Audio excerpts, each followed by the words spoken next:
story with the Davin? They're lazy mongrels, mate. You discovered them. I discovered them, but they're lazy. See, when I first found it, I thought I had Hocking's eye, and I've still got Hocking's eye written on there, but we don't want that on there. You like me, black boy? Yeah, that's quite a nice. I used to be very good at digging black boys out in my younger day, but don't they die? oh, if you're careful and burn them first and stuff, they generally live. So what's the story? You discovered the Davenport bees. Yeah, we discovered these Davenport bees. And then how did you go about getting those bees named? Was there any opposition? Oh, we sent samples to Anne Dolan in the beginning. Mm-hmm. She didn't seem to think there was anything special because the bees themselves don't look no different. It's just, there you go. There's a good advancing edge of it there. Get your camera in there and have a little look. See, the brood is exactly like Hocking's eye. And what's the key difference here? Key difference is it hasn't got the plates like a Carbonaria. You know how Carbonaria have like a flat spiral plate? Yep. Well, it's missing in these guys. Oh. See, it's just the same as Hocking's eye, but they're see if you look at all this here, it's much darker looking than Carbonaria. Mm-hmm. And you can't smell it with your camera, but you'll see that it's actually got a stronger smell about the nest in general has got a stronger smell. Okay, so they're the same as Hocking's eye, but you notice how flaccid they are. If this were the Hocking's eye nest, they'd be hammering us by now. Yeah, they are really gentle. There's not a bee on me. They're gentle little bees, but they're lazy little bees, and they're very hard to propagate. Really? That's why there's not Davenport eyes all over the place by now. Yeah. Okay. So you sent it to Dolan. Then what happened? And sent back saying that no different, and then I sent a photo of that. And then she got really excited, thought that was some sort of a southern Hocking's eye. Okay. And yeah, somewhere along the line, there's this bloke called Pierre from France, and he was a scientist, and he ran DNA testing on them, and they said they are something special. They're quite different. DNA test says they're quite different to everything. Wow. Quite different to Carbonaria, and quite different to Hocking's eye.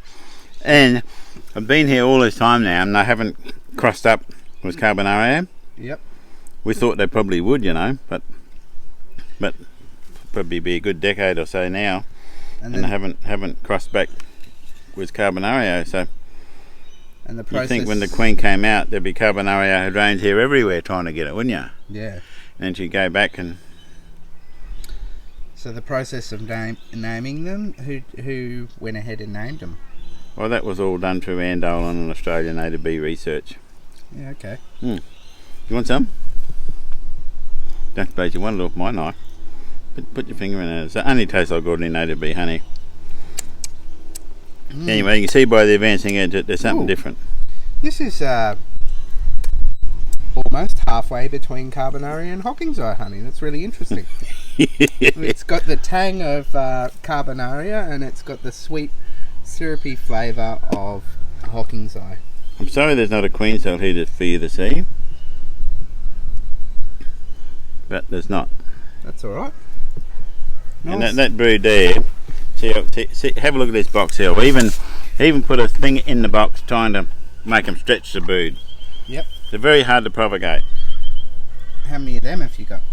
I've only got 5 of these. Yeah, wow. I should have more. I spend my whole life. See how thick some of the pillars are too. That could be some bearing on. See the pillars down here. Yeah, they see are how thick really that. thick. You don't normally see no. Carbonaria pillars as thick as that. That's getting up there as far as thickness goes. Wow. Had hoped to be able to show you the Queen. Well, she don't look no different, but if you're going to see the Queen, she'll be on this advancing area here.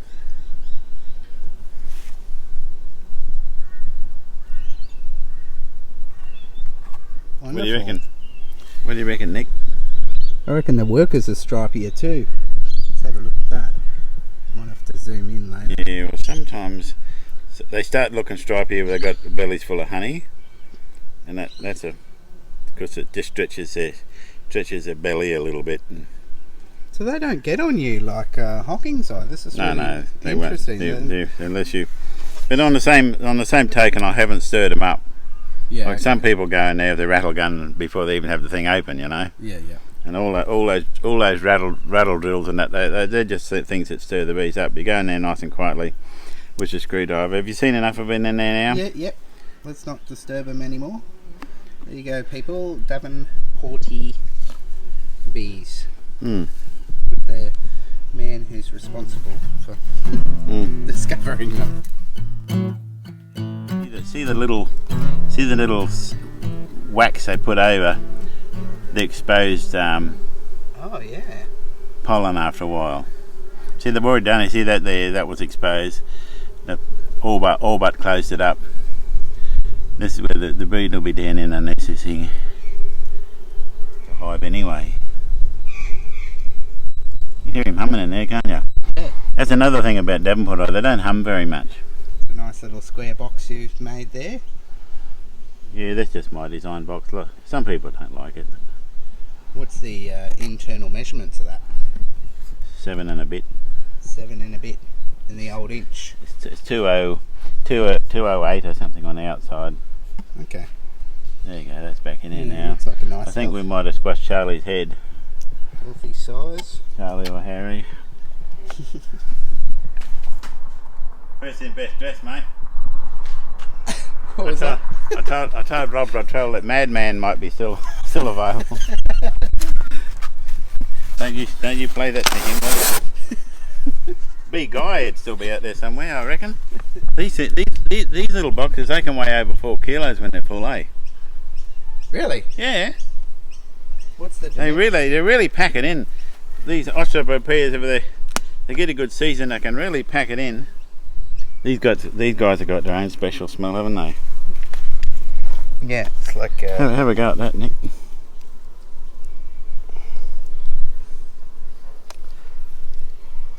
Oh, that's really good. Good, eh? Yeah. Warm flavour. The honey around here is particularly good because of the blue gums and that we've got naturally. Oh, so that's blue gum flavour. Oh, it could be. Really good. It's a queen right there too. See if we can get her on camera. Oh, she's a fat one. She's a fat little girl, isn't she? Can you see her? Yeah, real big one. Bigger than Carbonaria queen, eh? Yeah. Where's she gone? Disappeared on us now. There she's gone down there. She's escaping. See the breed's holler? Guess where it's hatching over that side. This is the freshly laid stuff here. That's why she was there. These are smaller ones here. They're freshly laid ones. Peter, tell me what this is here. What's going on here? Because I've seen this on a very, very old hive. Oh, it's a hive I've had for long. See, it's almost got a pattern in it, eh? Yeah, what? I wonder why. I think it got something to do with the liquid amber resins in the street. Yep. Liquid amber resin is drier or something, but you go a few feet away and have a look at like this. He got very white and dry resin too. I think it's all that white stuff. Looks like pine resin, doesn't it? Yeah. Well, you go out around miles or somewhere, and all the bees have got entrances like that, and it's coming from the. He's almost got his entrance closed up. That bloke. We're opening him up. Cypress pine resins like that too. We actually found one in a cypress pine tree out there. It was too close to civilization to do, so we left it. It's a really hard, Dry, isn't it? dry. Smells like a radiator. I've seen them on the liquid ambers getting the resin. So you put enough resin out, you'll create a spool. Yeah, they'll start swarming around it. This is all just leftovers from that big log I showed you up front. Honeybee in there. Bit of honey they're collecting. And I like seeing those little firetail resin bees all in it too, but it's a bit early for them. But if this was middle of summer, you'd have a swarm of them here. The little firetail resin bees. Not a very nice tree. Yeah, but it's a real bee friendly tree. My God. key apple. Yeah. They've been known to fruit. They can fruit those trees. Down here. See, I was supposed to get it months ago, and anyway, in the end, one of the other shopkeepers snapped it off and threw it over near the wheelie bins. I said, well, I better take it back and stand it up. All the bees were waiting to go in when I took it back. Yeah, yeah. And then that afternoon, I said to the jeweller, whose shop it was actually in front of, and he thinks the accountant broke it off. The accountant didn't like it there. I have seen